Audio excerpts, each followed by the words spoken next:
I've been waiting for this game to come out for quite a while, and it's finally here on PlayStation VR 2. I know it looks cool and it looks like Wipeout, which is what we all love and want in VR.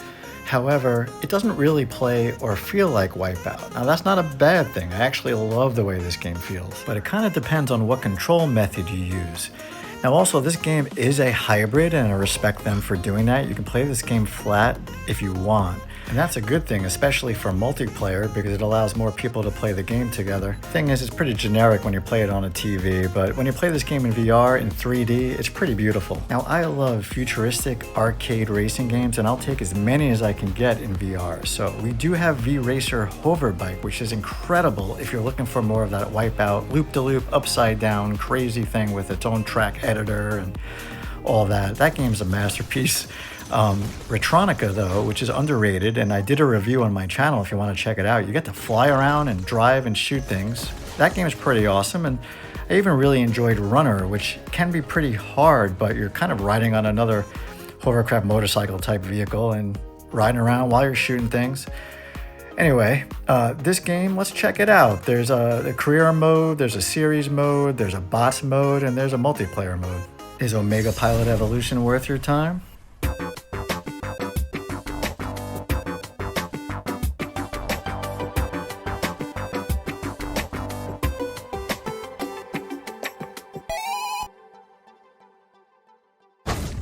The highly seasoned gamer VR. Now, I buy as many VR games as I can, but I do really appreciate it when the devs of a company give me a review key so I can check out a game ahead of time.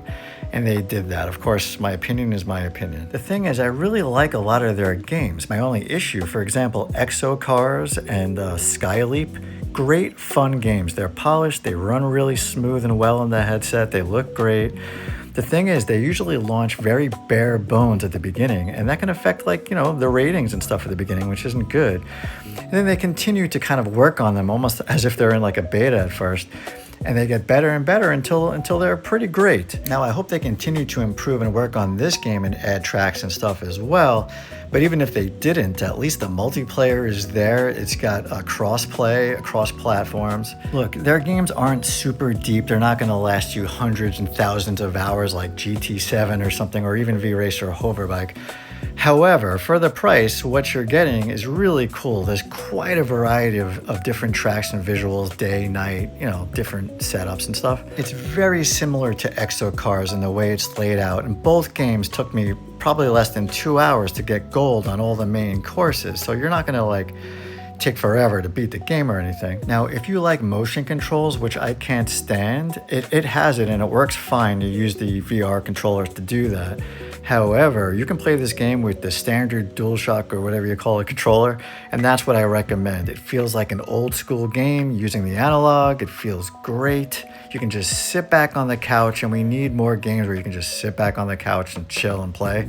And that's one of the many reasons why I'm really enjoying playing this. Of course, I'm blasting my own music at the same time along with it, because the music in the game, although it fits and it does just fine, after a while you're going to get sick of it and you're going to want to listen to your own stuff. Believe it or not, this is kind of a sequel to an original game that they had that I never got to play from many years back. I guess my only complaint would be that some of the tracks, and many of them, are really short, and none of them go upside down or do loops or anything like that. But in a way, if you're somebody that has motion sickness issues, I don't, this game at least you might be able to handle if you couldn't handle V-Racer or Hoverbike, because it's not quite as fast, and you kind of have it has a floaty feel to it, but it feels really good, and it feels nice to be right there in the dashboard, sitting inside there, floating around the corners. A lot of times I found myself racing other people's ghosts and stuff like that, but it does have online support for, I believe, up to 5 people at a time. I haven't actually had a chance to try that yet. Of course, there are leaderboards and stuff as well. Of course, you have decent brakes and stuff, and there's this turbo. I think this is the meter.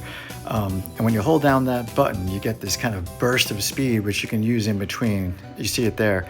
So a lot of it is all about easing up on the gas at the right time, using a combination of that, your brake, and the turbo. If you're playing the asynchronous bots mode or with your friends, you can actually turn on weapons, which makes the game completely different. And some people actually think this makes the game better. It's not really for me, but it does turn it into more of a Mario Kart Wipeout kind of thing, where you're collecting weapons and then you got to shoot each other. And So, I mean, if you like that, well, it adds a whole new option, another way to play the game. I think you'll be pretty happy with this if you like these kind of games and you don't go in expecting a $40, $50 epic, 8-hour campaign kind of game. I think the game's only $19.99 and you're getting what you pay for. I mean, look at it. This is pretty awesome. Zocus makes arcade games that I love that you can play for like 15, 20 minutes at a time and just have a blast instantly. Or you could spend hours if you have friends and you're playing together online. The arena mode in their ExoCars games, which came later, is actually what I'm talking about. Anyway, check out the variety of tracks. I mean, there's just so many options. There's a good amount.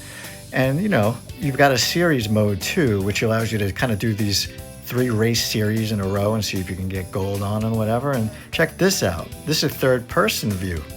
So you can actually play in third person, even in VR, if you want to. But of course, here I've gone back to just being inside the dashboard because it's way more immersive. If you played ExoCars, this will look very familiar to you because as you win races, you use that money to tune up your car and make your speed and braking and nitro and stuff better. It also has customization. You could spend the money on your cosmetics and the color of your ship or whatever if you want. So it's got some different cockpits, or well, I called it a dashboard before.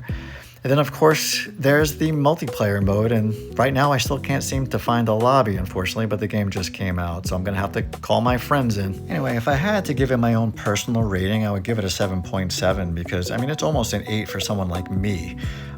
It's just there's not a lot of content there, but I know it's gonna get better and it's a lot of fun, so if it's your kind of thing, check it out. Thanks for coming by, and until next time, I'll see you in VR.